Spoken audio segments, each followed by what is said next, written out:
ಇನ್ನು ಸಿಎಂ ಆಪ್ತ ಸಚಿವರಾದಂತಹ ಸಂತೋಷ್ ಲಾಡ್ ಅವರು ಡಿಸಿಎಂ ಡಿಕೆ ಶಿವಕುಮಾರ್ ಅವರನ್ನ ಸುವರ್ಣಸೌಧದ ಆಡಳಿತ ಪಕ್ಷದ ಲಾಂಚ್ ಬಳಿ ಲಂಚ್ಗೆ ಇನ್ವೈಟ್ ಮಾಡಿದ್ರು.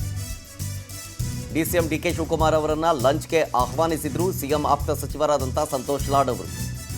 ಸುವರ್ಣಸೌಧ ಆಡಳಿತ ಪಕ್ಷದ ಲಾಂಚ್ ಬಳಿ ಲಂಚ್ಗೆ ಆಹ್ವಾನ ಕೊಟ್ಟಿದ್ದಾರೆ.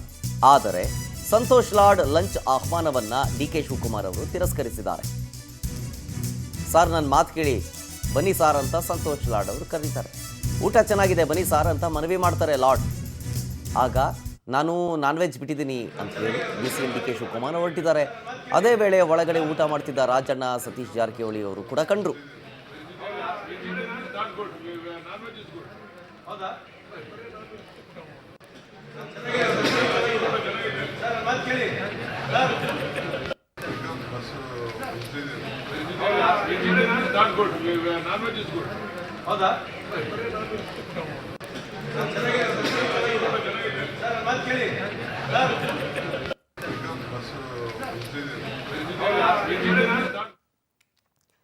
ಡಿ ಕೆ ಶಿವಕುಮಾರ್ ಅವರು ಹೊರಡ್ತಾ ಇರ್ಬೇಕಾರೆ ಅಲ್ಲೇ ಸುವರ್ಣಸೌಧದ ಆಡಳಿತ ಪಕ್ಷದ ಲಾಂಚ್ ಅದು ನೀವು ನೋಡ್ತಾ ಇದ್ದೀರಲ್ಲ, ಸಂತೋಷ್ ಲಾಡ್ ಅವರು ಡೋರ್ ಪಕ್ಕ ನಿಂತಿದ್ದು.